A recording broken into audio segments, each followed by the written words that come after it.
Hello, welcome back to my channel. So finally আজি sign দেৱালৰ Jat movie চাই আহিলো। ঠিক আছে, তো মুভিটো কেনেকুৱা আছিলে বলক ৰিভিউটো আৰম্ভ কৰো।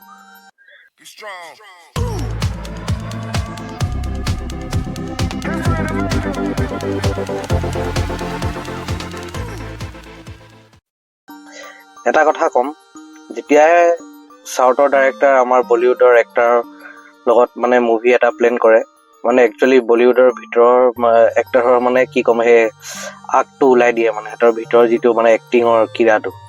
চ' চেম গোপীচন্দ মালিনী বুলি যোনটো এই জাট মুভিৰ ডাইৰেক্টৰ হয়, সি আপোনাৰ চাইন দেৱালৰ একদম পিয়ৰ মাছ ফৰ্মটো এই মুভিখনত আপুনি দেখি পাব। ঠিক আছে, মুভিখন চাই তো মোৰ বিৰাট ভাল লাগিলে। ঠিক আছে, মিছা নকওঁ। আৰু মুভিটো যদি ষ্টৰি ক'বলৈ গ'লে মানে আপোনালোকে ট্ৰেইলাৰত গম পাইছে, এটা গাঁৱত আৰু এটা হেভি গুণ্ডা এটা বনি যায়, আৰু কেনেকুৱা বনে সেইটো আপুনি মুভিখনতে চাব লাগিব। ৰাণা টুংগা তাৰ নাম হয়, প্লেড বাই ৰন্দীপ হুডা।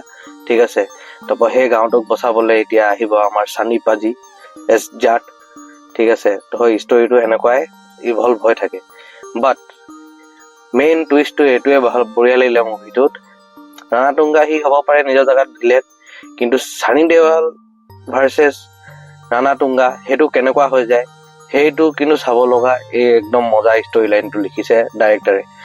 চ' মানে মুভিখন যদি আপোনালোকে ক্ৰেক মুভিখন চাইছে, তো ক্ৰেকাৰ অলপ মানে চিমিলাৰিটি টাইপ লাগিব, বাট ইমানো নাই।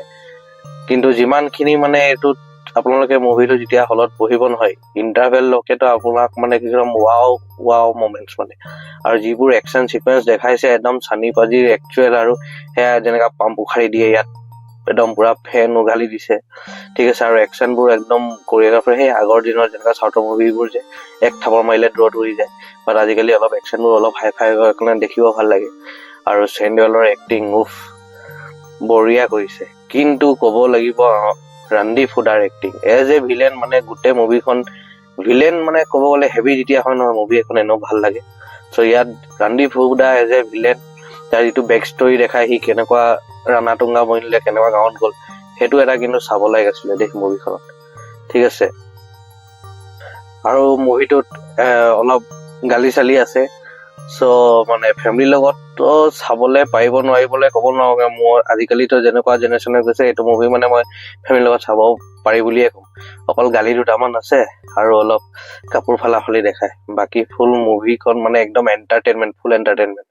হ'ব পাৰে আজি হলত মানুহবোৰ কম আছিলে, আজিকালি বলিউড মুভিলৈ অলপ মানুহে ভয় খাই প্ৰথমে ৰিভিউ চাই তাৰপিছত চাবলৈ যায়। কিন্তু মই যদি ক'ব যাওঁ মানে ইণ্টাৰভেলৰ লগে ফাৰ্ষ্ট হাফ একদম বঢ়িয়া আছিলে।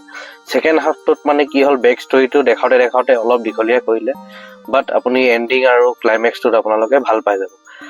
এটা দুটামান টুইষ্ট আছে, টুইষ্টটো ইমানো দৰকাৰ নাছিলে, বাট মুভিখনত মানে ঠিক ঠাক ধৰি থয়। চ' এই মুভিখনক যদি মই ৰেটিং দিব যাওঁ, মই 5ৰ ভিতৰত মানে এণ্টাৰটেইনমেণ্ট পাৰপাছৰ কাৰণে মই 4 ৰেটিং দিম। মোক যেতিয়া চিনেমা এটা চাই ভাল লাগে, মোক কিৰলি মাৰিব মন যায়, মই সেইটোক মানে ভাল ৰেটিঙে দিম। চ' মোৰ ফালে পাই মুভিটোক মই 5ৰ ভিতৰত 4 দিম। আপোনালোকে নিজৰ ওচৰে পাজৰে হলত গৈ আৰামছে মুভিখন এনজয় কৰক। মুভিখন বঢ়িয়া আছে, চানি পাজি ইজ বেক। ঠিক আছে, চ' এই ৰিভিউটো ইয়াতে সামৰিলোঁ। কেনেকুৱা লাগিলে মই কমেণ্টছত জনাব, আৰু এই চেনেলটোক লাইক, শ্বেয়াৰ আৰু ছাবস্ক্ৰাইব কৰি থাকিব।